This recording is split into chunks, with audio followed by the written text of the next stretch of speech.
আসসালামু আলাইকুম রহমতুল্লাহ। সম্মানিত ভাইরা, একজন ভাইয়ের প্রশ্ন হইল যে বহুত মানুষ হলা আছেন, তারা পশু লইছেন, গরু লইছেন কুরবানি দিবার লাগিন, কিন্তু এই পশু দিয়া গরু দিয়া কুরবানি দিতে পাতরা না।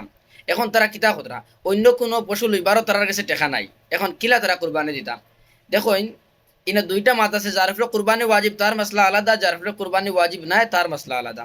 যার উপরে কুরবানি ওয়াজিব তার দুইটা অপশন আছে।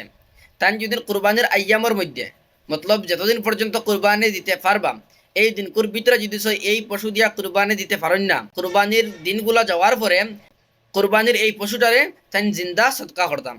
আর নাইলে এই কুরবানির পশুটারে বেসিয়া যেগুন টেকা পাইবা ওগুন তাই সৎকা করতাম।